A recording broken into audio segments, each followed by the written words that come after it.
भगवती उत्तमश्लोके भक्तिर्भक्तिविनष्टिकी कृष्णाय वासुदेवाय देवकी नंदनाय च नंदगोपकुमाराय गोविंदाय नमो नमः। हरे कृष्णा।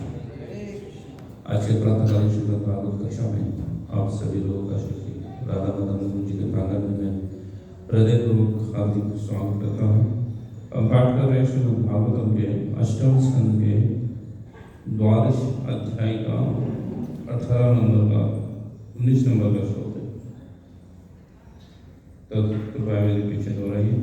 तदा असुरेन्द्रम दिवी देवतागण गंधर्व विद्याधर सिद्ध चारणा तत कर्म सर्वपि गृह्णन्त आर्जवं प्रसूनवर्ष वपुष्य मुद्रा अमृता तदा सुरेन्द्रं दिवि देवतागणा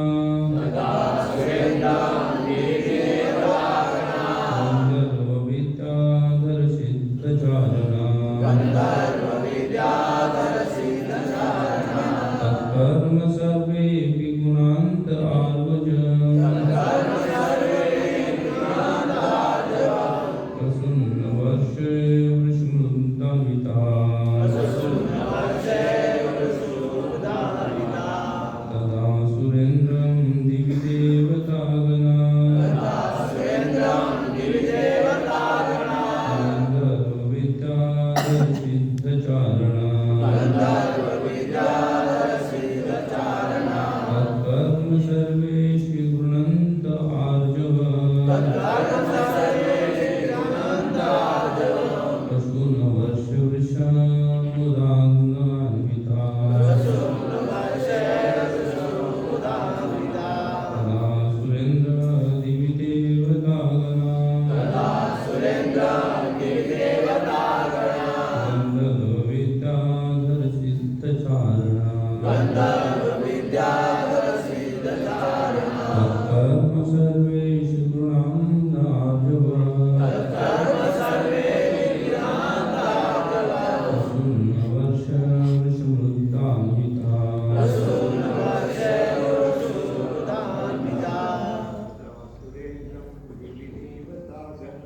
तदा सुरेन्द्र दिवि देवतागणा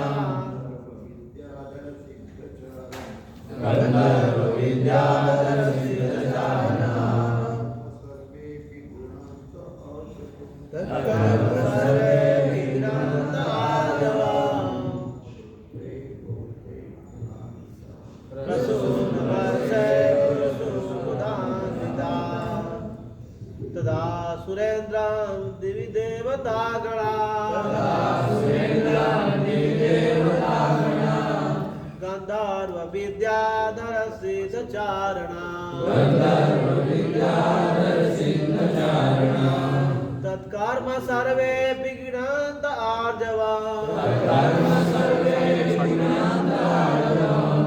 प्रसूनवर्षे वृषमुदान्विता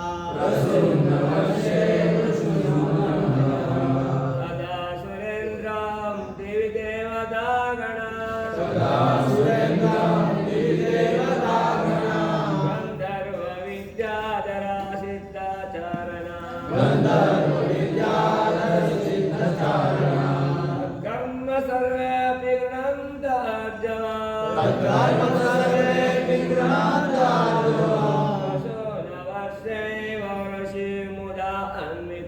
प्रसूनवर्षे वृषमुदान्विता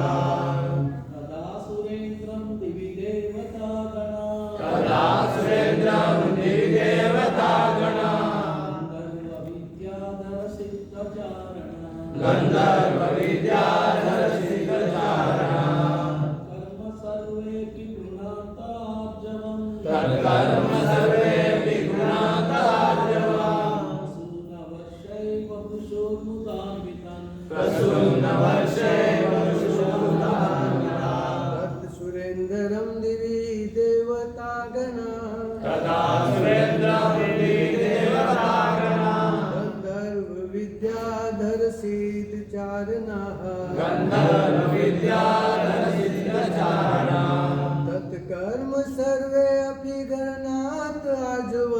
तत्कर्म सर्वे विगुणान्तार्जवम् प्रसून्नवरसेव प्रसूमुदान्विता प्रसून्नवर्षेव प्रसूनान्विता वैष्णव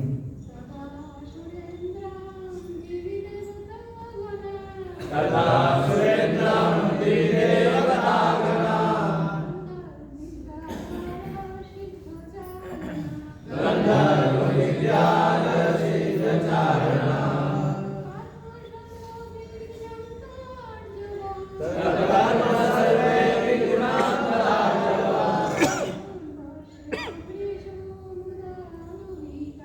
प्रसून्नवर्षेव प्रसूनान्विता तदा सुरेन्द्रं दिविदेवतागणा गन्धर्वविद्याधरसिद्धचारणा गन्धर्वविद्याधरसिद्धचारणा तत्कर्म सर्वे विगुणान्तार्जवम् तत्कर्म सर्वे विगुणान्तार्जवम् प्रसूनवर्षेव प्रसूनवर्षेव प्रसूनान्विता तदा सुरेन्द्रं दिविदेवतागणा तदा सुरेन्द्रं दिविदेवतागणा गन्धर्वविद्याधरसिद्धचारणा तत्कर्म सर्वे विगुणान्तार्जवम् प्रसूनवर्षेव प्रसूनान्विता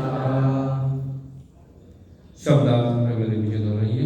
तदा उस समय असुरेन्द्रम असुर के राजा बलि महाराज देवी स्वर्गलोक में देवतागणा देवता लोग गंधर्व विद्याधर सिद्धलोकवासी चारुलोकवासी तथा उस कर्म काम सर्वव्यापी सारे के सारे ग्रंथ घोषित करते हुए आर्जवम सरल प्रसून वर्ष की वर्षा से वर्षा की मुदान्विता उससे परम प्रसन्न होकर भाषांतर तात्पर्य इसी वक्त वेदांत स्वामी श्री प्रभुपाद जी के द्वारा श्री प्रभुपाद महाराज की भाषांतर। उस समय स्वर्गलोक के निवासी यथा देवलोक गंधर्व विद्याधर सिद्धधर चारण सभी बलि महाराज के इस सहज द्वैत रहित कृत्य से परम प्रसन्न हुए और उन्होंने उनके गुणों की प्रशंसा की तथा उन पर लाखों फूल बरसाए।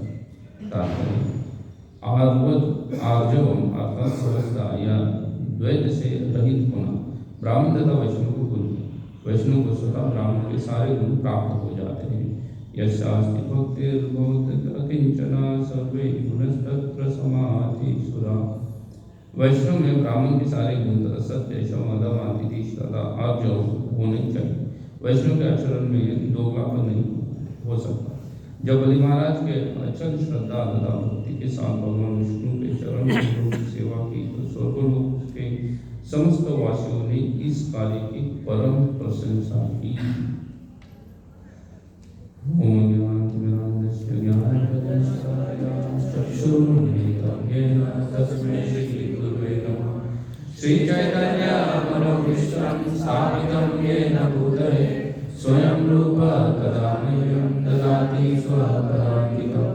वन्देऽहं श्रीगुरो श्रीयुतपदकमलं श्रीगुरुन् वैष्णवांश्च श्रीरूपं सागरजातं सहगण रघुनाथान्वितं सजीवं साद्वैतं सावधूतं परिजनासहितं कृष्णचैतन्यदेवं श्रीराधा कृष्णपादान् सहगण ललिता श्रीविशाखान्वितं च।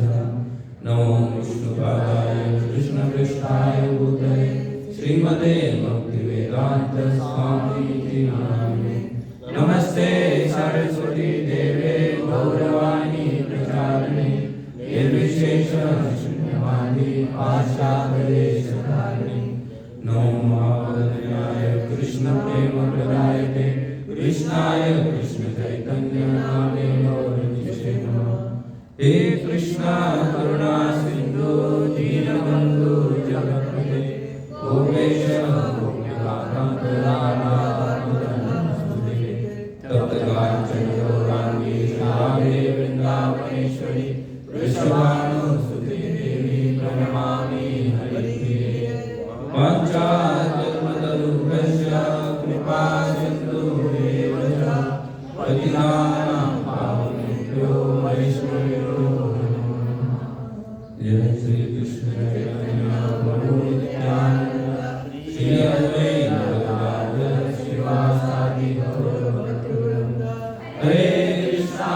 हरे कृष्णा। हरे कृष्णा। मैं भविष्य आप सभी श्रोताओं का आज का प्रातःकालीन श्रीमद् भागवत कक्षा में स्वागत करता हूँ। जय श्री सनातन धर्म भगवान की जय, श्री प्रभुपाद की जय। श्रीमद् भागवतम का बहुत ही सुंदर तथा मार्मिक प्रसंग चल रहा है ये। वैसे तो श्रीमद् भागवतम के बारे में श्रीमद् सनातन गोस्वामी जी आध्यात्म दीपक श्रुति एक सार है। समस्त श्रुतियों का श्रीमद् भागवतम क्या है? सार है। अध्यात्म दीपक, अध्यात्म का हमेशा ये अध्यात्म की ओर लेके जाने वाला या चलने वाला ये दीपक है। तो ऐसे समस्त श्रुतियों के साथ के ऊपर चर्चा करने की या टीका करने की मेरी कोई अपनी योग्यता नहीं है, लेकिन फिर भी मैंने जो भी कुछ आचार्य की शिक्षा प्रणाली उसे सीखा है उसको पुनः अपनी स्वयं के हृदय शुद्धि करने दोहराने का प्रयास करूँगा। यह प्रसंग बड़ा मार्मिक प्रसंग चल रहा है। ये इसके 16 से लेकर ये 20 श्लोक तक बलि महाराज क्या कर रहे हैं? भगवान वामनदेव को दान देने वाले संकल्प कर रहे हैं। लेकिन उसके पूर्व में अगर आप देखोगे तो संकल्प करने के पूर्व ही उनको किससे श्राप मिला गया? उनको उनके गुरु शुक्राचार्य ने क्या दिया? श्राप दे दिया।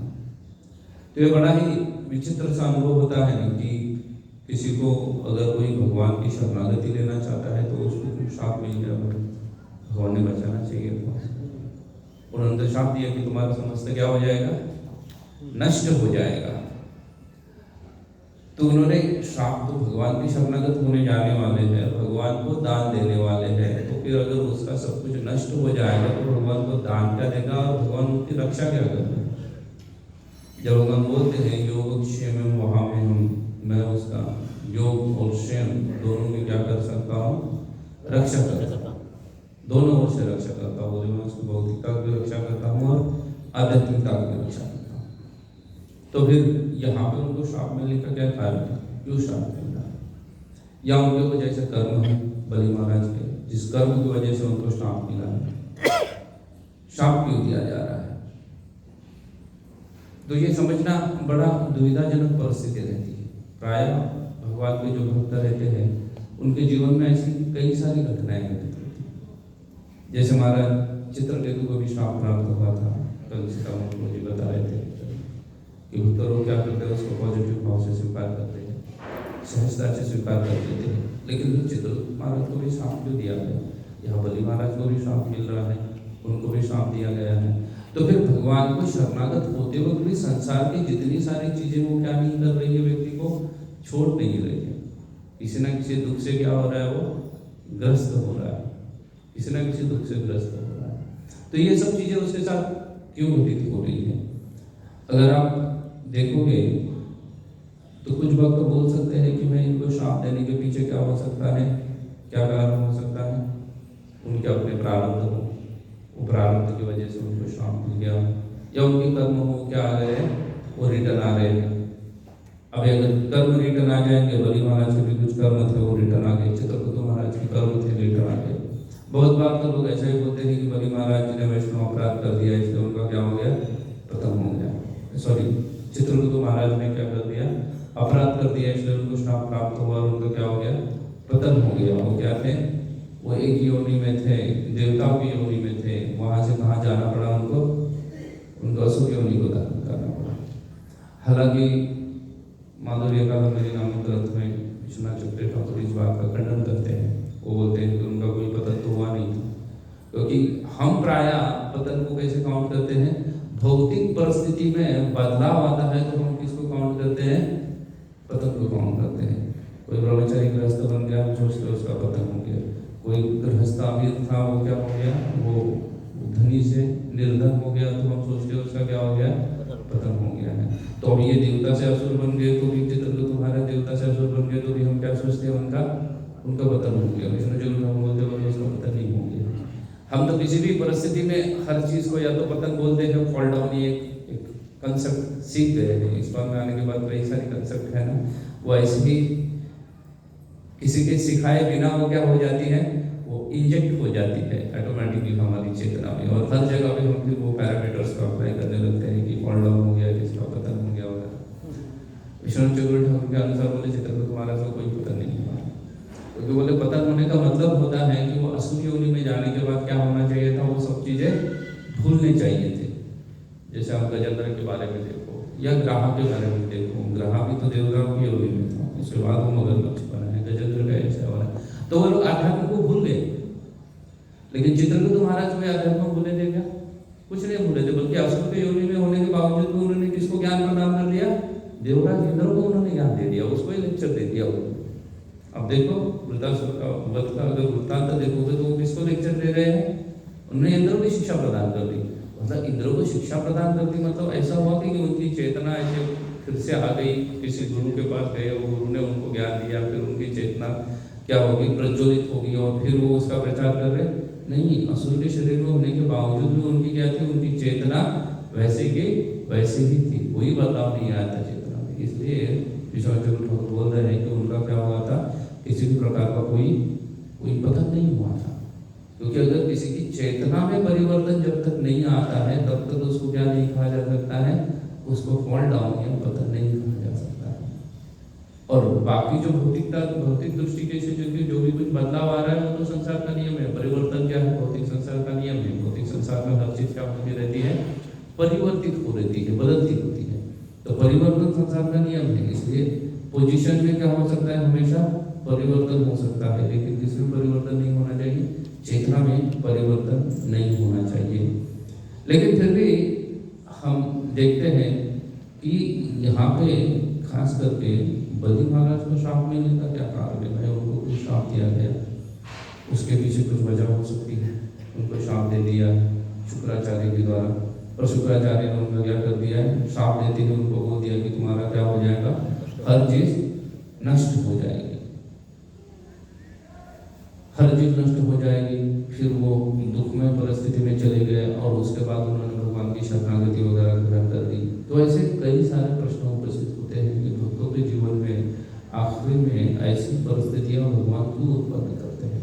ऐसी कई सारी परिस्थिति, कई सारे भक्तों का अगर आप देखोगे, एग्जाम्पल देखोगे, तो हमें ऐसा प्राय लगता है कि इनके शायद ऐसे प्रारब्ध होंगे इसलिए उनको दुख भुगतना पड़ रहा है। शायद पांडवों के ऐसे प्रारब्ध होंगे इसलिए उसको क्या करना पड़ रहा है? दुख भुगतना पड़ रहा है, दुख उठाना पड़ रहा है। शायद कुंती महारानी के ऐसे प्रारब्ध होंगे इसलिए उनके जीवन में दुख आया। तो ये सभी चीजों को माधुर्य कादम्बरी में क्या करते हैं? विष्णु चतुर्थ ठाकुर इस चीज का, हर चीज का खंडन कर देते हैं, बोलते हैं कि ऐसा कोई परिस्थिति नहीं होती। इनके जीवन में जो भी कोई दुख आदि आते हैं ये उसका प्रारब्ध नहीं होता है, बल्कि क्या होता है? उनका प्रारब्ध ना होते हुए इसको भगवत इच्छा कही जाती है। ये सब किसकी वजह से घटित होता है? भगवान की अपनी स्वयं की इच्छा की वजह से ऐसा घटित होता है। बलि महाराज को भी शुक्राचार्य के द्वारा जो श्राप दिया गया है, ये प्रसंग में वही प्रसंग चल रहा है, श्राप का प्रसंग चल रहा है। तो बलि महाराज को जो श्राप प्राप्त हुआ है वो भी किसकी इच्छा है? वो भगवत इच्छा है। उनका कोई ऐसा प्रारब्ध नहीं है जो प्रारब्ध का रिएक्शन के रूप में उनको क्या करना पड़ रहा है? श्राप लेना पड़ रहा है, अपनी सभी संपत्ति से उनको च्युत होना पड़ रहा है। ऐसा कोई भी परिस्थिति नहीं है। ये सिर्फ परिस्थिति क्या है उनकी? ये सभी परिस्थितियां सिर्फ और सिर्फ भगवत इच्छा से है, इसमें किसी भी प्रकार का प्रारब्ध नहीं है। तो फिर भगवान ऐसा क्यों कर रहे हैं भाई?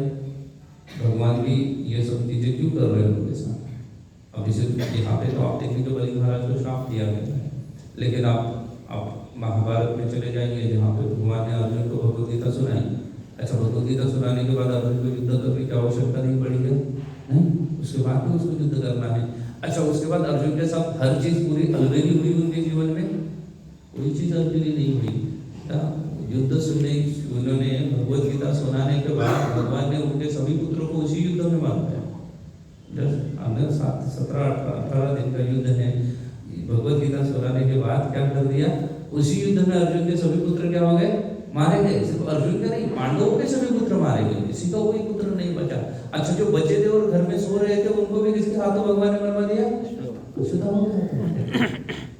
जो युद्ध में आए, चलो वो युद्ध में आए करके मारे गए, कुछ पुत्र बच गए, कुछ बच गए नहीं। जो घर में सो रहे थे उनको भी भगवान ने क्या कर दिया? वो भी उनको भी भगवान ने अक्षतों में क्या मार दिया।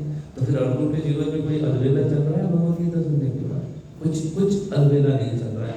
तो भगवान ऐसी परिस्थिति में डाल क्यों रहे, लेकिन अर्जुन को डाल रहे हैं, यहाँ बलि महाराज को डाल रहे हैं, और भी आप कई सारे भक्तों के जीवन के प्रसंग सुनो, उनको क्या कर रहे हैं, ऐसी विकट परिस्थिति में डाल रहे हैं। ऐसी विकट परिस्थिति में भगवान उनको सबको डाल क्यों रहे हैं? अगर आप देखेंगे तो भगवान ये सबके पीछे डालने का या ऐसी परिस्थिति भक्तों के जीवन में उत्पन्न करने के पीछे विश्वनाथ चतुर्थ ठाकुर माधुर्य कादम्बरी में बहुत सुंदर तरीके से वर्णन करते हैं। इसी चीज को श्री प्रभुपाद जी पूतना का जहाँ पे सहार हुआ है, उस चीज को अगर आप श्रीमद् भागवतम में देखो तो भागवतम में क्योंकि प्रथम असुर जो आया था भगवान को मारने के लिए, वो किसको भेजा था? कंस ने पूतना को भेजा था। तो पूतना के लगभग 60 श्लोकों का वर्णन है, 60 श्लोक के प्रभुपाद वहाँ पे इस बात को लिखते हैं कि अभी तो कृष्ण ब्रज में आ गए ना, तो ब्रज में सब क्या होना चाहिए था? आनंद ही आनंद होना चाहिए था, लेकिन ऐसा कुछ हो गया? Krishna came with the calamities. और ऊपर क्लियरली लिख रहे, बोले कृष्ण ब्रज में प्रवेश कैसे कर दिया है? सभी के सभी प्रवेश हो गया है संतों के साथ। बोले उसके पहले ब्रज बहुत अच्छा था। कृष्ण ब्रज में जाने के पहले ब्रज कैसा था? बहुत अच्छा था, बहुत सब कुछ ठीक ठाक चला था। किसी असुर ने कभी क्या नहीं किया था? आक्रमण नहीं किया हुआ था। नंद महाराज बराबर टाइम टू टाइम जाके जिसको टैक्स भर देते थे, मथुरा में जाते थे, टैक्स पे करते थे। कंस को कोई दिक्कत नहीं किसी से, ना कोई आपसी रंजिश नहीं थी ब्रजवासियों के साथ कंस की। सब कुछ ठीक ठाक था। सब रंजिशें कहाँ से चालू हो गई? भगवान के प्रवेश करने के, हालांकि तो भगवान के प्रवेश करने के बाद तो सब कुछ ठीक ठाक चलना चाहिए था। भक्ति के जो 6 कैरेक्टरिस्टिक्स ऑफ डिवोशनल सर्विस है भक्ति रसामृत सिंधु के अनुसार, उसमें से प्रथम कैरेक्टरिस्टिक क्या है? क्लेशाग्नि क्या हो जाती है? जैसे ही भक्ति चालू करते हैं नष्ट हो जाती है। ब्रजवासियों के जीवन में क्लेश बढ़ने लगे, कुछ नष्ट नहीं हुआ है। कृष्ण के प्रवेश करने से ही क्लेश क्या हो गए? बढ़ गए। लेकिन ये जितने भी सारे क्लेश बढ़ जाते हैं, फिर एक तरफ तो भक्ति रसामृत सिंधु बोल रहे हैं कि नष्ट हो जाने चाहिए, तो डेफिनेटली क्लेश तो नष्ट होती है, लेकिन वो प्रारब्ध के क्लेश नष्ट हो जाते हैं। भगवत इच्छा के क्लेश नष्ट नहीं होते हैं। जितना भी प्रारब्ध है उससे आने वाला जितना भी सारा दुख क्लेश आदि है वो भक्ति से क्या हो जाएगा? नष्ट हो जाएगा। लेकिन ये जो क्लेश आ रहे हैं वो कैसे आ रहे हैं?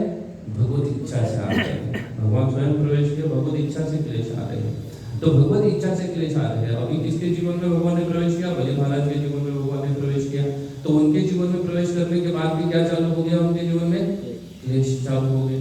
अच्छा खासा यज्ञ कर रहे थे, बैठे हुए थे, 99 वगैरह यज्ञ हो गया था उनका, हो गया था ना। और उसके बाद और क्या बचा था? एक यज्ञ करते थे तो वैसे ही इंद्र बनने के लिए क्या बन जाते थे? क्वालिफाइड बन जाते थे। लेकिन भगवान ने जैसे ही प्रवेश किया, उनके खुद के गुरु से उन दोनों में बहुत प्रेम था। शुक्राचार्य बहुत प्रेम करते थे बलि महाराज से, लेकिन उन दोनों में क्या लगवा दिया? भगवान ने एंट्री करते ही झगड़ा लगवा दिया। और गुरु ने क्या कर दिया? गुरु शिष्य का हित करने करता है प्राय, चाहे भौतिक आध्यात्मिक विद्या का गुरु हो या भौतिक विद्या का गुरु हो, दोनों परिस्थिति में वो गुरु क्या करता है? शिष्य का हित करने के लिए तिवा होता है। लेकिन यहाँ पे क्या कर दिया? गुरु ने शिष्य का अहित कर दिया, उसको श्राप दे दिया।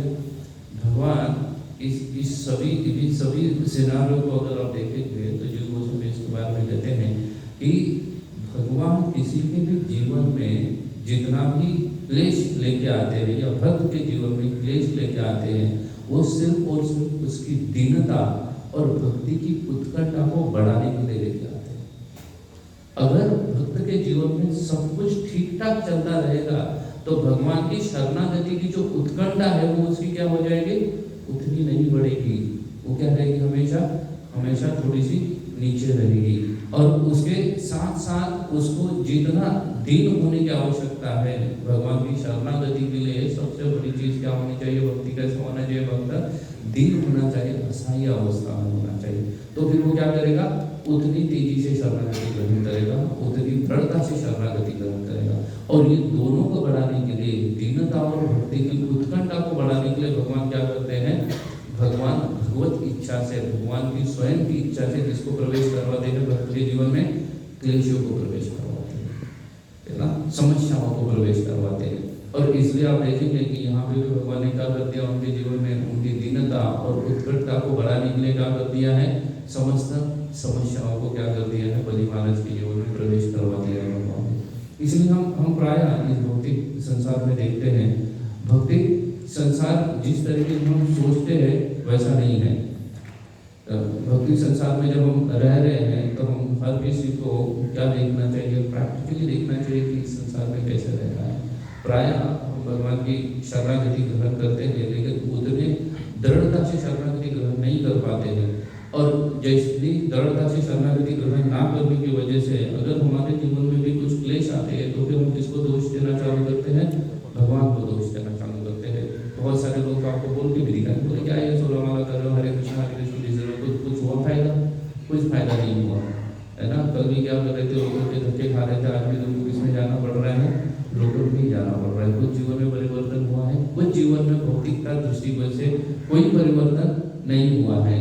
लेकिन अगर आपको देखेंगे तो ये भौतिक संसार में भगवद गीता में भगवान क्लियरली कहते हैं कि भौतिक संसार जो है द्वंद्व से भरा हुआ है। द्वंद्व से क्या है, भरा हुआ है, सुख दुख, ये क्या है, ये द्वंद्व है, गुड एंड बैड, इसका हमेशा काम चलता रहेगा, द्वंद्व चलता रहेगा। भौतिक संसार कभी भी एक साइड नहीं रहेगी।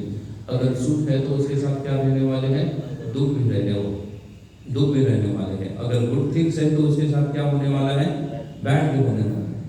अच्छाई को हमेशा बुराई के साथ संघर्ष करना पड़ेगा, और क्या करना पड़ेगा, बुराई को हमेशा किसके साथ संघर्ष करना पड़ेगा, अच्छाई के साथ संघर्ष करना पड़ेगा। और अगर कोई सोचेगा कि मैं न्यूट्रल रहूंगा तो फिर उसको दोनों के साथ संघर्ष करना पड़ेगा। अगर कोई न्यूट्रल पार्टी है तो फिर उसको किसके साथ संघर्ष करना है, उसको दोनों के साथ संघर्ष करना है। उसको अच्छाई के साथ भी संघर्ष करना है और उसको बुराई के साथ भी संघर्ष ही करते रहना पड़ेगा। ये भौतिक संसार भी द्वंद्व से क्या है, भरा हुआ है, हमेशा दूसरी साइड रहेगी। और इसलिए आप देखिएगा पांडवों के जीवन भी क्या है, पूर्ण तरह द्वंद्व से भरा हुआ है। कृष्ण उनके संग है, उनके साथ में कृष्ण होने के बावजूद भी क्या है, पूरा जीवन कैसे चल रहा है उनका, द्वंद्व से भरा चल रहा है। पूरा का पूरा कुछ ठीक ठाक कुछ नहीं चल रहा है। पूरा भगवद गीता सुनाने के बाद भी कुछ ठीक ठाक नहीं चल रहा है। भगवद गीता के 8वें अध्याय में भगवान अर्जुन को कहते हैं, माम अनुस्मर युद्ध च, बोलते नहीं मेरा स्मरण करो और शांति से बैठो करके बोला है भगवान ने ऐसा उनको कुछ नहीं बोला। बोले मेरा स्मरण करते हुए तुमको क्या करना पड़ेगा, तुमको स्ट्रगल तो करनी ही पड़ेगी, तुमको युद्ध तो करना ही पड़ेगा। युद्ध से कोई छुटकारा है, कोई छुटकारा नहीं है। भगवान ने सब कुछ होने के बाद अर्जुन ने इतना सारी समस्या बोल दिया कि क्या करूं मैं, ना युद्ध ना करने के उन्होंने मूल 5 कारण बता दिए कि इसके वजह से मैं युद्ध नहीं कर सकता, मेरे आप ना गुरु न हत्वा वगैरह ये सब मारे जाएंगे। तो भगवान ने बोल दिया कि हाँ ठीक है, तुम्हें चिंता हो रही है ना, तुम मेरे बहुत अच्छे भक्त हो, इसलिए गुरु मारने जाने की चिंता नहीं, इसलिए मैं तुम्हें गुरु को मरने नहीं दूंगा, उसको बचाऊंगा। कुछ बोला भगवान ने? कुछ नहीं बोला। हमारा एक्सपेक्टेशन प्राय ऐसा रहता है, हमारा एक्सपेक्टेशन रहता है कि अगर मैं भगवान की शरणागति ग्रहण करता हूँ तो भगवान क्या करे, मेरी चीजों की रक्षा करे, मेरा मान सम्मान आदि की क्या करे, रक्षा करे। ऐसी हमारी एक्सपेक्टेशन रहती है। लेकिन ऐसी कोई एक्सपेक्टेशन पांडवों के साथ रखी नहीं, कुछ नहीं। भगवान की शरणागति रही, सबसे ज्यादा अपमानित उनको होना पड़ा ना। उनकी भार्या को, उनकी पत्नी को क्या करने का, व्यवस्था करने का प्रयास किया गया, वो भी सभा के अंदर, भरी सभा में कुछ भगवान ने किया, उनका प्रोटेक्शन वगैरह मान सम्मान का कुछ नहीं, सब मिट्टी में मिलने के क्या हो गया है, सब मिट्टी में लगभग लोगों मिला दिया था भगवान ने। तो भगवान अर्जुन को क्लियरली बोल रहे हैं कि आपको क्या करना पड़ेगा, असहाय बनाने के लिए मैं क्या करूंगा, तुम्हारे जीवन में कई सारे संघर्ष में क्या करूंगा, उत्पन्न करूंगा। क्योंकि हम जब तक असहाय भावना को धारण नहीं करते हैं तब तक हम क्या नहीं कर सकते हैं, भगवान की शरणागति ग्रहण नहीं कर सकते हैं। अगर कोई असहाय नहीं है, उसको अगर जीवन में हमेशा ही क्या कर दिया गया, सक्सेस अगर भगवान दे जाते हैं, हर किसी को हमेशा ही यश प्रदान करते हैं, तो फिर वो व्यक्ति क्या नहीं होगा, असहाय भावना से नहीं आएगा। और जब व्यवस्था को असहाय भावना से व्यक्ति नहीं जाता है तो फिर वो क्या करेगा, भगवान की शरणागति नहीं ग्रहण कर सकता है। इसलिए भगवान उसके जीवन में हमेशा भक्त के जीवन में क्या भर देते हैं, क्लेश भर देते हैं। लेकिन अगर आप देखोगे कि भगवान ने भक्तों के जीवन में जो असहाय की भावना उत्पन्न कर दी, लेकिन फिर उसके बाद बोल रहे हैं कि तुम असहाय रहो और उसके बाद मेरा भजन बंदी करो और मैं तुम्हें क्या करूँगा, भगवत धाम लेके जाऊँगा, नहीं बोल रहे। अर्जुन को बोल रहे कि तुम्हें क्या करना पड़ेगा, तुम्हारा अपना कर्म तो करना ही पड़ेगा, युद्ध तो तुम्हें करना ही पड़ेगा। युद्ध से कोई कोई तुम्हारे लिए क्या नहीं है, छुटकारा नहीं है। भले ही असहाय होकर तुमने बोल दिया कि गुरु न हुआ और कई सारे रीजन बोल दिए, तो ये रीजन में से एक भी रीजन को भगवान ने नष्ट किया है क्या उसकी रक्षा की? अर्जुन बोले ये गुरु आदि मारे जाएंगे और फिर उसके साथ साथ क्या हो जाएगा, और भी कई सारे रीजन बता दिए हैं, लेकिन भगवान ने उसमें से एक भी रीजन के अर्जुन को स्वीकार किया नहीं किया, किसी चीज की रक्षा नहीं की। यहाँ तक कि गुरु तो छोड़ो, पितामह आदि को छोड़ो, उनके पुत्र की भी रक्षा नहीं की ना। उसके पुत्र को मरवाने के लिए भगवान अर्जुन को दूर लेके गए एक युद्ध के लिए। अभिमन्यु का अगर आप प्रसंग देखते हो तो क्या हो रहा था, अर्जुन वहां से काफी दूर गए थे युद्ध करने के लिए, कि वो वहां तक क्या नहीं कर सकते थे, पहुंच ही नहीं सकते थे। It is out of coverage area हो गया था अभिमन्यु अर्जुन से। शायद अर्जुन बचा लेते थे उसको, लेकिन भगवान ने जानबूझकर उसको काफी दूर तक लेके गए थे उनको अभिमन्यु से। तो भगवान चाहते हैं कि भक्त के जीवन में क्या रहना चाहिए, असहायता के साथ साथ उसके जीवन में संघर्ष रहना चाहिए। इसलिए भगवान बोल रहे हैं कि मेरा स्मरण करते हुए तुम्हें क्या करना पड़ेगा, युद्ध करना पड़ेगा। You can not be neutral. तुम असहाय रहोगे, लेकिन उसके साथ साथ तुम्हें क्या रहना है, क्रियाशील रहना है। अगर असहाय है कोई लेकिन क्रियाशील नहीं रहता है, तो फिर वो व्यक्ति क्या करता है, देवताओं की शरण में रहता है। क्रियाशील नहीं है, असहाय है, कुछ नहीं मुझसे हो रहा है, फिर किसके शरण में चले जाओ, देवताओं के शरण में चले जाओ। फिर वो किसके ऊपर क्या करने लगेगा, उसका सभी का सभी फेथ जो है वो मैजिक के ऊपर आने लगेगा, जादू के ऊपर आ जाएगा कि मेरे जीवन में कुछ तो जादू हो जाएगी, कुछ तो मैजिक हो जाएगा, और ये सभी परिस्थितियों से मुझे क्या आ जाएगा, मैं ऑटोमेटेड बाहर आ जाऊंगा, कुछ नहीं रहेगा, जादू हो जाएगी। इसलिए जितने भी सारे देवताओं की शरण में ग्रहण करते हैं वो सभी किसमें है, असहाय तो वो भी है, लेकिन उसके साथ साथ वो कैसे है, निष्क्रिय है, वो क्रियाशील नहीं है, प्रयास नहीं कर रहे हैं। अपनी जितनी भी असहाय अवस्था है जीवन में, उससे बाहर आने के लिए प्रयास करना चाह रहे हैं क्या, नहीं चाह रहे। वो तो जा रहे हैं देवताओं की शरण में जाओ, फिर ना 16 गुरुवार, 16 सोमवार, 18 शुक्रवार और जो भी कई सारी विधियां बताई गई है, कई सारे प्रकार के पत्थर आदि क्या कर दिए गए हैं, हाथों में पहनते हैं, गले में पहनते हैं, अंगूठी के रूप में धारण करते हैं, हाथ में धारण करते हैं, नाना विविध प्रकार की चीजें कर रहे हैं, सिर्फ और सिर्फ किसके लिए, क्योंकि उनको निष्क्रिय रहना है। असहाय तो है, लेकिन उसके साथ साथ क्या रहना चाहते हैं, निष्क्रिय रहना चाहते हैं। और इसलिए प्राय हम भक्तों के बीच में भी इस चीज को देख सकते हैं। भक्तों के बीच में भी कभी कभी भक्त भी कृष्ण को क्या बना लेते हैं ना, एक देवता के रूप में उनको समझ लेते हैं कि ये क्या है, ये अन्य देवताओं की तरह है, मैं इनकी शरण में जाऊंगा और कृष्ण मेरे क्या करेंगे, जीवन में सब दुखों को क्या कर देंगे, नष्ट कर देंगे।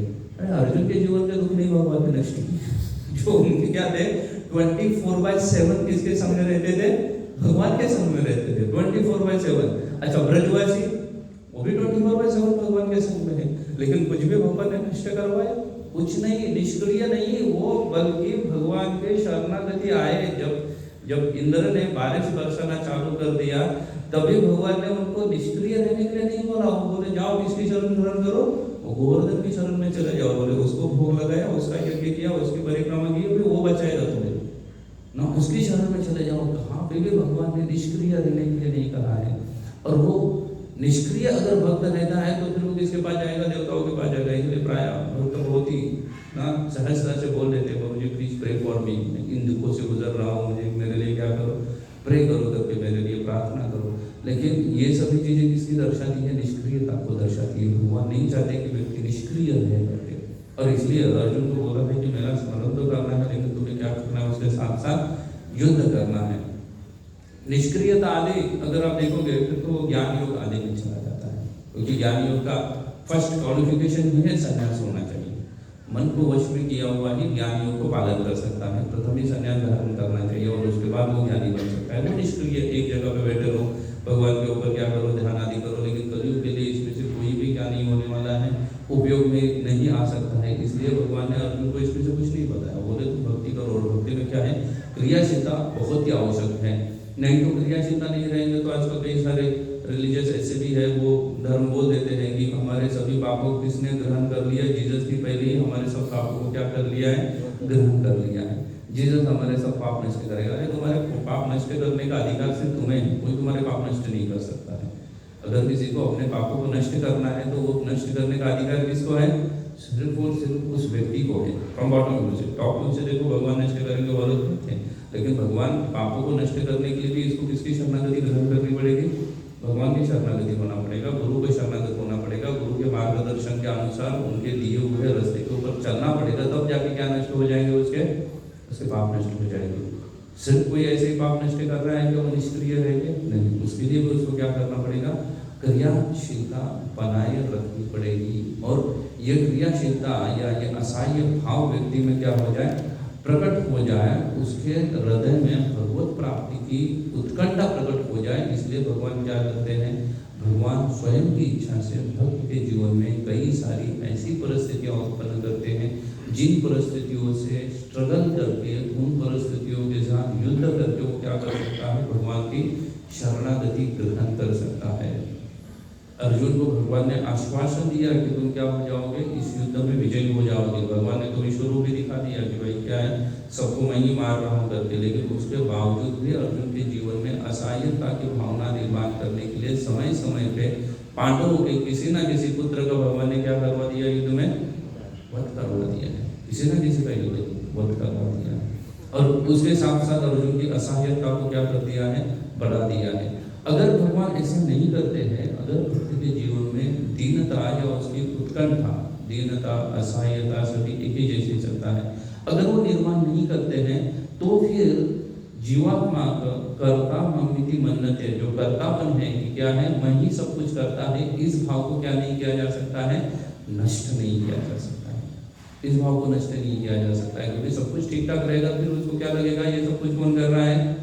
मेरे वजह से हो रहा है, मेरे कर्मों से हो रहा है, मेरे कर्म ही सब कुछ अच्छे थे, मैं भी बहुत अच्छा हूँ, और सब कुछ क्या हो रहा है? सब कुछ ठीक ठाक चल रहा है। लेकिन इस कर्ता के भाव को दूर करने के लिए भगवान भक्त के जीवन में जानबूझकर क्या करते थे? कई सारे क्लेशों को उत्पन्न करते हैं। अगर बलि महाराज के जीवन में कोई नहीं मिला क्लेश उत्पन्न करने के लिए, तो किससे श्राप दिलवा दिया? उनके गुरु से श्राप दिलवा दिया। शुक्राचार्य ने श्राप दिया बलि महाराज को। शुक्राचार्य हम सोचते हैं प्राय कि शुक्राचार्य भौतिक लाभ के लिए, आदि के लिए उन्होंने क्या किया होगा? बलि को श्राप दे दिया होगा। लेकिन शुक्राचार्य कोई साधारण व्यक्ति तो है नहीं कि किसी थोड़े से लाभ के लिए वो किसी को श्राप देंगे या किसी के ऊपर निर्भर रहेंगे, किसी राजा के ऊपर या किसी धनी परिवार के ऊपर निर्भर करेंगे अपनी क्या करने के लिए?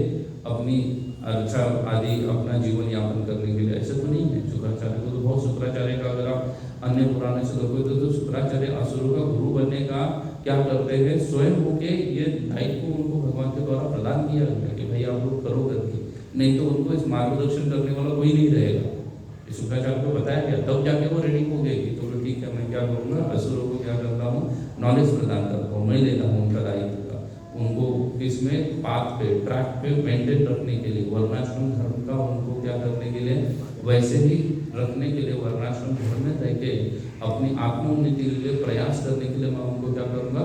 गाइड करूँगा। लेकिन वो लोग लेवल का गाइड है। इसलिए अभी के जो असुर है वो ज़्यादा खतरनाक है, क्योंकि तो उनके पास शुक्राचार्य थे, इसलिए वो बोलते थे कि भाई तुम जाके क्या करो? शिव जी की उपासना करो, तुम जाके ब्रह्मा की उपासना करो या अन्य किसी देवता की उपासना करो। तो फिर भी क्या है? वो एक बहुत बड़े वैदिक कुल में क्या है? वो किसी न किसी कोने में है, और जहाँ से वो अपने आत्मोन्नति के लिए प्रयास कर रहे हैं। अभी भौतिक संसार में अगर देखा जाए तो इतना भी कोई उनको बताने वाला नहीं है। और इसलिए भगवान, अगर हम ये पूरा को मोटा मोटी देखेंगे तो बलि महाराज के जीवन में भी क्या कर रहे हैं? उनको असहाय बना देते हैं। कोई नहीं रख रहे हैं उनके जीवन में जो उनकी सहायता कर सकता है, या जिसके और वो देख के भगवान को 100% शरणागति लेने से क्या हो जाए? पीछे हो जाए। क्योंकि अगर शुक्राचार्य रहते थे, श्राप नहीं देते थे, वहाँ से चले जाते थे, तो भगवान जब सब कुछ उनका छीन लेते थे, त्रिविक्रम रूप धारण करते थे। अभी तो त्रिविक्रम रूप नहीं है, तो फिर हो सकता तो फिर से एडवाइस देते उनके कि अब क्या करो? पहले तो छोटू था, अभी क्या हो गया? अभी तो पूरा ब्रह्मांड को व्याप लिया है उन्होंने, इतना बड़ा अवतार धारण कर लिया है, तो फिर अभी क्या करना चाहिए? वो पूछ लेते थे गुरु से। लेकिन अभी पूछने के लिए है ही नहीं। गुरु को पहले ही माइनस कर दिया भगवान ने, कोई पूछने के लिए, कोई सलाह देने वाला कोई नहीं रखा। बाकी तो वैसे ही डर के मारे भाग गए। शुक्राचार्य डर के भाग नहीं जाते थे। बाकी जितने सारे उनके ना मिनिस्टर्स थे, सेनापति आदि बड़े बड़े असुर थे, वो सब क्या कर दिए? भगवान के इतना बड़ा विशाल रूप को देख के क्या कर दिए थे? वहां से भाग दिए थे। लेकिन रहता कौन था? शुक्राचार्य नहीं भागते थे। भगवान को ठीक से पता है कि ये नहीं भागेगी ये पूरे रूप को देखे, क्योंकि ज्ञानी है ना, उनको तो पूर्ण ज्ञान है। वो तो पहले ही बोलते हैं कि ये विष्णु है करके, तो विष्णु के पूरे बारे में जान जानते हैं सबके बारे में, इसलिए वो भागते नहीं थे, वही खड़े रहते थे। इसलिए भगवान ने क्या कर दिया, उनको भी भगा दिया। और बली महाराज को पूर्ण रूपाना क्या कर दिया, असहाय कर दिया, जिसके वजह से कर्ता हम यदि मानते, मैं करता हूँ, मैं सब कुछ कर रहा हूँ, इस भावना को क्या कर दिया जाए, उनके जीवन से नष्ट कर दिया जाए और पूर्ण असहाय बन के वो क्या कर पाए, भगवान वामन देव की शरणागति ले पाए, उनकी उत्कंठा बढ़ पाए भगवान की शरणागति लेने की। इसलिए भगवान ने उनको किस परिस्थिति में आपने छोड़ दिया है, असहाय परिस्थिति में छोड़ दिया है। इसलिए पूरे ये 4-5 श्लोक है वो क्या कर दिया है, शुक्राचार्य ने उनको श्राप दे दिया है। और वो श्राप देने के बावजूद भी उन्होंने भगवान की शरणागति लेने का क्या कर दिया, स्वीकार कर दिया। उन्होंने जैसे ही श्राप मिल गया तो क्या कर दिया, गुरु से कुछ सलाह मशवरा नहीं किया, ओपरे ठीक है आप तो काफे, लेकिन मैं क्या करूँगा, फिर भी दृढ़ता से कहाँ चलाऊंगा, भगवान को दान देने का मैंने जो संकल्प किया है उसको मैं क्या करूँगा, वैसा ही पूरी करूँगा, मैं उसके ऊपर वैसे ही आगे बढ़ूंगा। इसलिए सभी देवता गंधर्व चाणक्य सब लोग क्या हो गए, उनसे प्रसन्न हो गए और उन्होंने क्या कर दिया है, उनके ऊपर दोनों भी क्या कर दी है, वर्षा कर दी है। दिस इज व्हाट ये 4-5 श्लोकों की श्रृंखला बता रही है। हरे कृष्णा।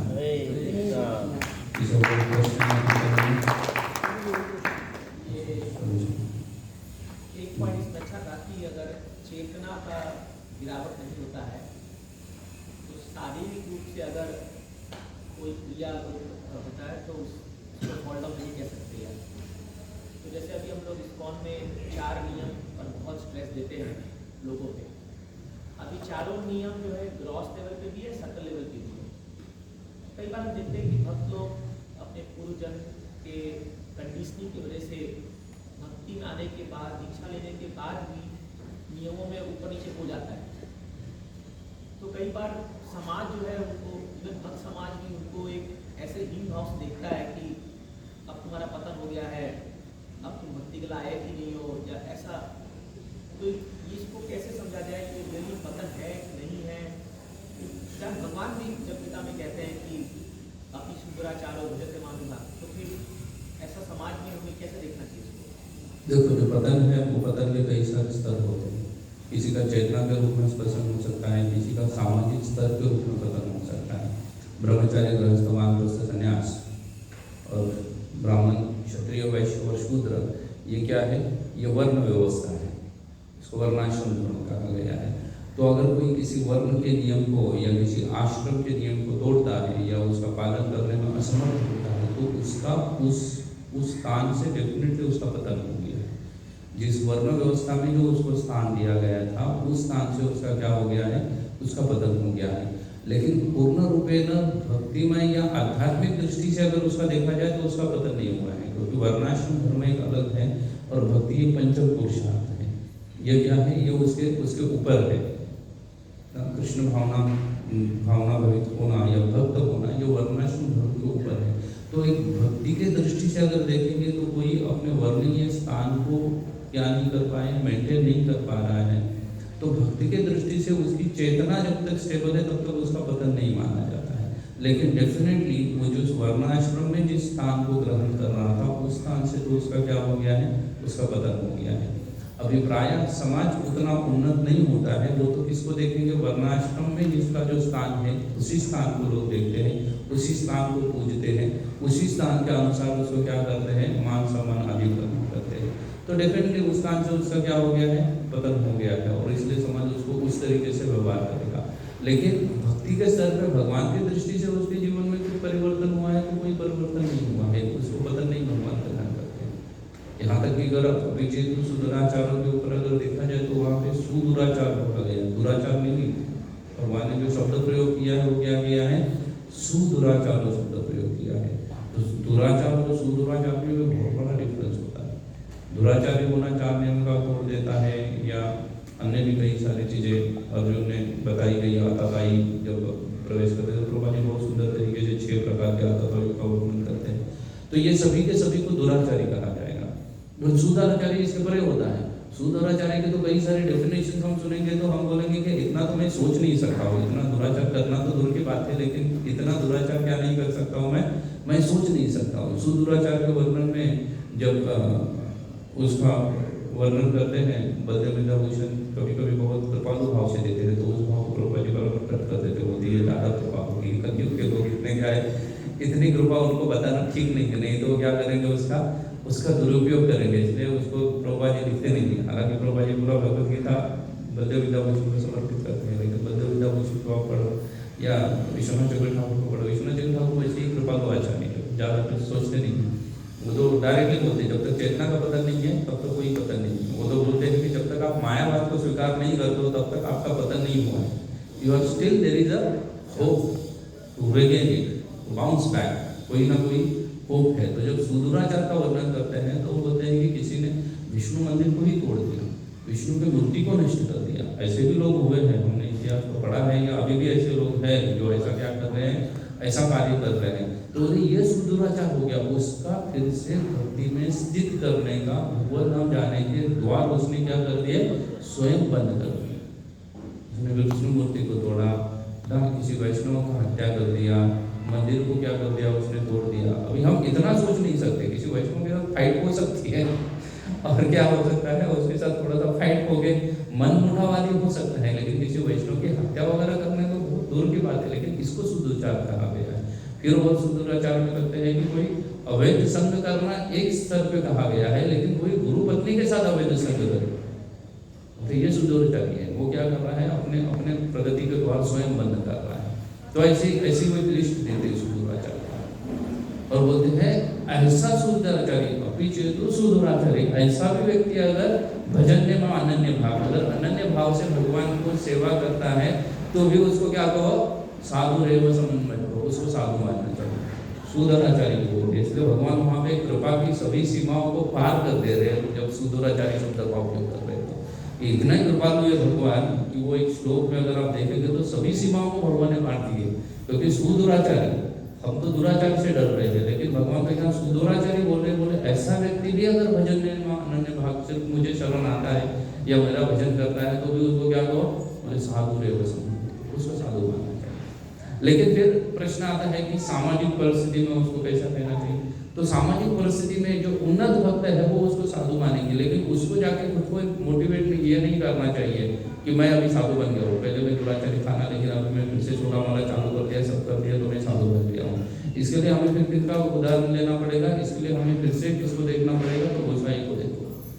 गोसाई हालांकि चैतन्य महाप्रभु के क्या है, सबसे नजदीकी है, डायरेक्ट वो भगवान से दीक्षा लिए हुए हैं, वृंदावन में रहे हैं, भगवान का अपना निजी धाम को पुनः प्रकट करवाने का जिम्मा किसको दिया हुआ है, गोसाइयों को दिया हुआ है। लेकिन उसके बावजूद भी वो जब चैतन्य महाप्रभु को मिलने के लिए रथ यात्रा के दौरान जब जगन्नाथपुरी चले जाते थे तो आप देखना जगन्नाथपुरी में वो क्या करते थे, भगवान को मिलने के समुद्र का रास्ता यूज करते थे, लिखा है ना प्रभुपाद ने भी, वो उतनी गर्म बालू रहती थी उसके ऊपर वो चल के जाते थे भगवान को मिलने के लिए। उसके पीछे का भाव क्या है कि जो शॉर्टकट रास्ता है उसमें कई सारे पंडाओं के घर है, और हम क्या है, हम कैसे हैं, हमने किसकी सेवा की है, मलेश की सेवा की है, ऑलरेडी हम उनकी सेवा में रहे थे, इसलिए हम क्या है, हम पति थे, इसलिए हमारे स्पर्श होके हमारी छाव उनके ऊपर गिरेंगे तो वो क्या हो जाएंगे, अशुद्ध हो जाएंगे, फिर वो सेवा के पात्र नहीं रहेंगे। इसलिए वो क्या कर रहे हैं, दूसरी जगह से आ रहे हैं। अगर सामाजिक दृष्टि से देखो तो हमें जब हम इस समाज में रहते हैं तो सामाजिक नियमों का हमें क्या करना पड़ेगा, कठोरता से पालन करना पड़ेगा, वर्णाश्रम धर्म का भी कठोरता से पालन करना पड़ेगा। क्योंकि आप एक जगह पे देखो, हरदास ठाकुर के लिए टिफिन डिलीवरी करने के लिए कौन आता था, चैतन्य महाप्रभु लेके आते थे टिफिन। उन्होंने कभी कोई और किया था क्या, जोमेटो स्विगी आदि से ऑर्डर करने का, हरदास ठाकुर का स्तर देखो, वो टिफिन किससे ऑर्डर कर रहे, सीधा सीधा भगवान को बोल रहे कि क्या करो, टिफिन लेके आओ करके। महाप्रभु स्वयं जगन्नाथ का दर्शन लेते थे, फिर वहां से जगन्नाथ का जितना भी भोग है उसको क्या करते थे, पैक करते थे, और किसके लिए लेके आते थे, हरदास ठाकुर के लिए लेके जाते थे। अभी वृंदावन देखो, हरदास ठाकुर भगवान को अति प्रिय है, और जब चैतन्य महाप्रभु वहाँ पे थे जगन्नाथपुरी में, जब महाप्रभु का वास था, तब जगन्नाथ मंदिर का अगर इस्कॉन के सिनारों में देखो तो टेम्पल प्रेसिडेंट कौन था, सार्वभौम भट्टाचार्य। किसका शिष्य है सार्वभौम भट्टाचार्य, चैतन्य महाप्रभु से शिक्षा ग्रहण की उन्होंने, शरणागति हुए ना चैतन्य महाप्रभु की शिक्षा के साथ। तो जो महाप्रभु बोलेंगे वही वो करते थे, जैसा महाप्रभु करेंगे वैसा ही करते थे। लेकिन महाप्रभु ने कभी बोला कि हरदास ठाकुर को अलाउ करो टेम्पल में आने के लिए, नहीं। महाप्रभु रिस्पेक्टेड सामाजिक उस वक्त की जो नियमावली थी उसको महाप्रभु ने वैसे ही रिस्पेक्ट किया। उन्होंने कभी हरदास को नहीं बोला कि भाई मैं क्यों तेरे लिए टिफिन लेके आओ, खुद जाके जगन्नाथ का भी दर्शन ले ले, वहाँ प्रसाद भी खा ले वहाँ से और रिटर्न आ जा करके बोल सकते थे, लेकिन उन्होंने क्या कर दिया, दोनों की जो सामाजिक परिस्थितियाँ थी उसको महाप्रभु ने एज इट इज बरकरार रखा, उसमें कोई परिवर्तन नहीं लाया महाप्रभु ने। तो इसलिए एक रहता है सामाजिक स्तर जिसमें 4 वर्ण आदि है, तो उससे पतन है तो डेफिनेटली उसको हमें स्वीकार करना चाहिए। लेकिन दूसरा आध्यात्मिक स्तर से अगर हम देखेंगे तो फिर उस व्यक्ति का क्या नहीं होता है, उसका पतन नहीं होता है जब तक उसकी चेतना जिसमें लगी हुई है, कृष्ण में लगी हुई है। इसलिए आध्यात्मिक से, इसलिए आप भक्ति सिद्धांत सरस्वती को देखो, अपने शिष्य को निकाल देते हैं, लेकिन फिर दूसरे शिष्यों को कहते हैं कि मैंने निकाल दिया किसके दृष्टि से, सामाजिक दृष्टि से मैंने उसका त्याग किया, लेकिन आध्यात्मिक दृष्टि से त्यागा क्या उन्होंने नहीं त्यागा, उन्होंने अपने शिष्यों को भेज दिया। अन्य शिष्यों को जाके बोला कि क्या करो तुम लोग, जाके उसका देखो क्या कर रहा है, वो रह रहा है ठीक से या नहीं कर रहा है, भोजन भक्ति उसके ठीक से नहीं चल रही है, उसका ध्यान रखो। तो आध्यात्मिक दृष्टि से उन्होंने नहीं त्यागा था उसको, सिर्फ और सिर्फ सामाजिक दृष्टि से उन्होंने त्याग किया था। इसलिए वर्णाश्रम जो है वो समाज व्यवस्था के लिए, तो समाज व्यवस्था में किसी का बदल हो सकता है, लेकिन भगवान की दृष्टि से, उनके दृष्टि से बदल नहीं होता है किसी का भी, वो व्यक्ति उसी स्थान पे वैसे ही बनाया जाता है। प्रभु जी, जैसे आपने बोला कि जब when we are in असहाय स्थिति में, दीन स्थिति में, तभी भगवान की प्राप्ति, भगवान की शरणागति अच्छे से हो सकती है। अभी हम इस्कॉन में तो बहुत डिवोटी हैं, बड़े हैप्पी रहते हैं, आपस में खुश रहते हैं, तो हमारा क्या, भक्तों के बीच में हैप्पी रहते हैं। पहले व्यक्ति में जो बोल रहे हैं कि हम भक्तों के संग में हैप्पी है करके, तो हमारा क्या सिचुएशन, क्योंकि हम तो असहाय है ही नहीं। भगवान असहाय परिस्थिति ही निर्माण कर रहे हैं, संघर्ष हर किसी के जीवन में देंगे। उन्होंने अर्जुन को नहीं छोड़ा है, कुंती महारानी को नहीं छोड़ा, द्रौपदी को नहीं छोड़ा, किसी को भगवान ने नहीं ऐसा फ्री में किसी को भगवत धाम नहीं मिला है, प्रभुपाद को भी नहीं छोड़ा, प्रभुपाद को भी कितना स्ट्रगल करना पड़ा, पूरा जीवन है ना, लाइफ लॉन्ग उन्होंने स्ट्रगल किया। पहले बिजनेस यस, आप आ जाइए 2 महीना मंदिर की सेवा में रेगुलर में, फिर आप बोलेंगे कि भक्त के जीवन में रहना सबसे संग में रहना सबसे कष्टप्रद है, भक्तों के संग में रहना, आप लोग बाहर के लोग के संग में रहना अच्छा है। वो अलग कन्फ्लिक्ट है, लेकिन ऐसा है सिचुएशन जो आप बता रहे हैं, वो भक्तों के जीवन में ऐसा सेवा है। अभी हम उतने उन्नत, अभी परिस्थिति ऐसी है ना कि भगवान सिर्फ हमें क्या करना है, दूर से किसी को बोल दिया है कि भाई इसका ध्यान रखो, इसने भक्ति करना चालू कर दिया है, लेकिन हम सच में एकदम भगवान के नजदीक चले जाएंगे ना, जब भगवान स्वयं हमारा केस हाथ में ले लेंगे, तब देख लेना ऐसा बंदर का नाश न खाएंगे। अरे रघुनाथ दास गोस्वामी को कटोरा हाथ में लेके खड़ा किया, उसको कहाँ पे खड़ा किया, सिंह द्वार के ऊपर।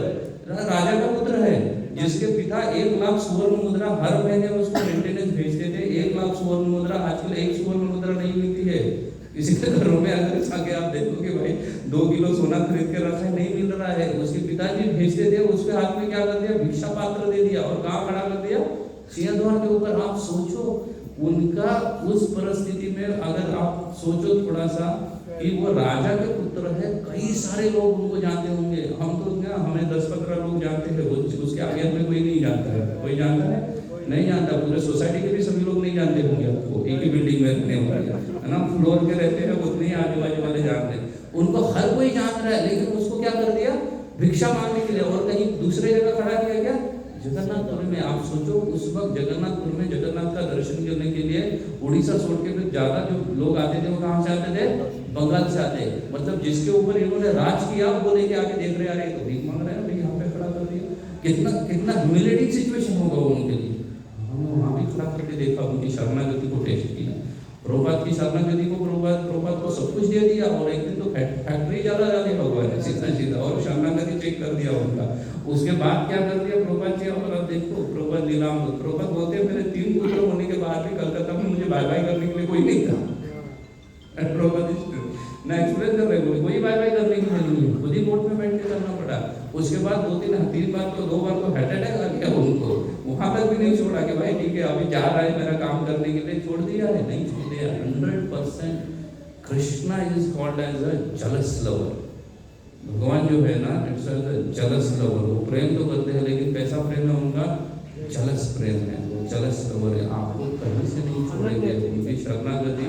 अगर आप शिष्याष्टकम का आखिरी वर्ष क्या है, हाँ, आश्ती शवा पादरता कृष्णमा मर्म हता करो दुआ। वो गोपियां बोल रही है कि हम आपसे प्रेम करते हैं, लेकिन आप हमारे साथ क्या करोगे, धोखा करोगे और दूसरे को गले लगाओगे। लेकिन उसके बावजूद भी, उसके बाद भी हम ही तुम ही हमारे क्या रहोगे, आप ही हमारे प्राणनाथ रहोगे।